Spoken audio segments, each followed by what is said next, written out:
The library has always been one of my favorite places, especially in this ghetto-ass, godforsaken place some people call a school.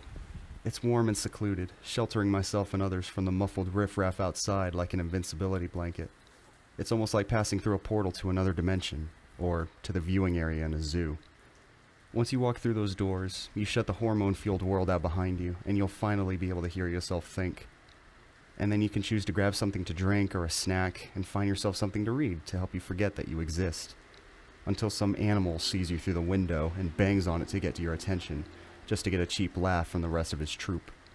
They probably think I'm pathetic, staying in and reading all the time, but what they fail to grasp is that I am the one sitting in a comfy chair inside a heated building, while they endure the elements and whatever bacterial infection their promiscuous girlfriend gave them last night. Cool, bro. Good for you. Today was an especially great day to be in the library, as I had not only immersed myself in a pleasant new novel, but I also had the calming sound of the rain accompanying me on my journey.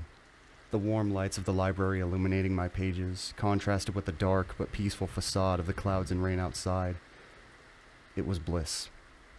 And then I saw her, and it was perfect. Strolling through the metal detectors as she unbuttoned her raincoat was the single most beautiful girl I had ever met. Her name is Lucy. And today's the day I ask her out. Seated in my favorite corner, I signaled for her to come over.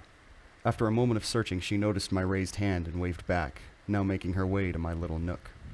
Even from across the room, her smile warmed my heart, and her blue eyes caused butterflies to frenzy in my stomach. And as she enthusiastically walked towards me, her smooth blonde hair danced majestically on her shoulders, in spite of being dampened by the downpour outside. All right, man, this is it. Nice and smooth, just be yourself. Hey, how's it going? Oh, I'm loving this weather. Perfect for reading. Ugh, I hate the rain. All the more reason to stay inside. What are you going to work on? I asked, as we sat down across from each other at the table. Civics, probably. I still need to finish last night's homework. Yeah, I feel that. Civics is super dry. Yeah. She mumbled, as she pulled a worn-out textbook from her bag. She plopped it down on the desk, and a notebook and mechanical pencil joined it soon after. I took a drink from my water bottle to stave off the uncomfortable silence, and decided to flip open my own book. We sat there for a few moments, she scribbling away at some last-minute notes, and me getting lost in a new world. The butterflies in my stomach died, and an ache in my gut took their place. This wasn't how I wanted it to go at all, but I reminded myself that real-life conversations and relationships are nothing like the storybooks I grew up on. This is real life. Awkward moments happen, and not everything is dramatized or scripted. I gotta keep it cool. Just as the anxiety was about to slip from my body, an annoyed sigh came from the other side of the table. You know what? I think I'm just gonna take the F on this one. Are you sure? You've only been at it for like 5 minutes. Yeah, it's fine. I'm never going to need to use the Virginia plan in real life anyways. She had a point. Unless you were pursuing history or planning on competing on Jeopardy someday like I was, gee whiz knowledge like that wouldn't put food on the table. That's fair, but what about your grades? Aren't you trying to get into that school your family has always gone to? USC? Yeah, and I don't know. I remembered exactly where she wanted to go. I just didn't want to seem creepy. Her family has been attending USC for generations. That campus is like their second home. Considering how prominent her folks are in the alumni community and the healthy donations they've been giving the school over the years, she could probably get in no problem. What do you mean? I asked. I hate school. I'd rather just get a job so I can make money and travel. What kind of job? I don't know. Anything is better than this. Plus, who wants to sit inside all day when there are so many amazing places to see? I would, but I chose not to say so. She continued. Going to college isn't always the best option anyways, and I don't even know what I would study. Civics is that bad, huh? Well, yeah, but I'm being serious. You put yourself thousands of dollars in debt for a piece of paper. No thank you. I'd rather be getting a massage in Venice or lying on a beach in Bali.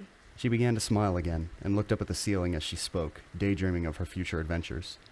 Who could say no to that face? I guess you're right. After all, everyone has their own path in life. I hope it works out for you. Lucy was now smiling at me, her eyes gleaming with excitement for the future. Now is the time. This is my chance. The library fell quiet. The only things I could hear were the muted pitter-patter of the rain outside and my own heart beating through the blood vessels in my head. Here we are, at our own table, a quiet place where we bonded over study sessions and a few board games with friends. I'll never forget the first time I helped her with an assignment at this very desk. I slid into the seat next to her, our shoulders touching and her perfume washing over me. And after we were all finished, the sincere thank you and that first hug she gave me will never be forgotten. I opened my mouth to speak, but was interrupted by the morning bell. My momentum sputtered, and I tried to play it off by smiling and nodding my head. We both stood, and I handed Lucy her coat. I received a surge of adrenaline. Do it! Hey, Lucy? I half-confidently muttered. Should I take her hand?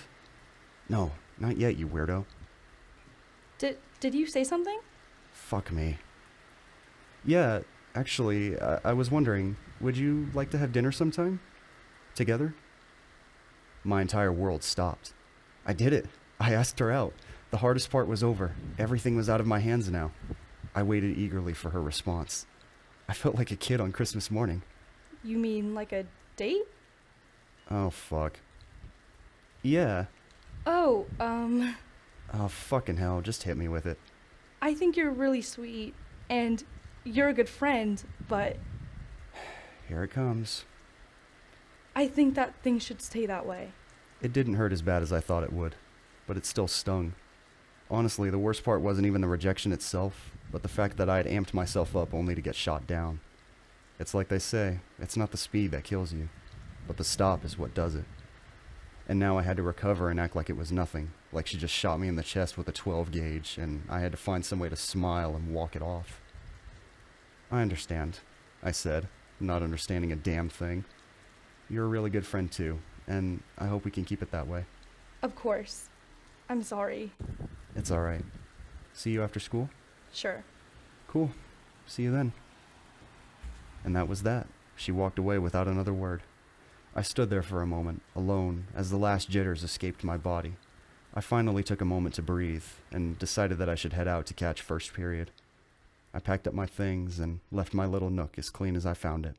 And as I crossed the campus, once pelted by rain, only a slight drizzle remained. I looked out of the corner of my eye and saw a familiar raincoat, worn by the girl I once hoped to date. And I froze right where I stood, staring, because standing next to her, with his arm around her shoulder, was the buffoon who was always banging on the library windows. That fucking animal.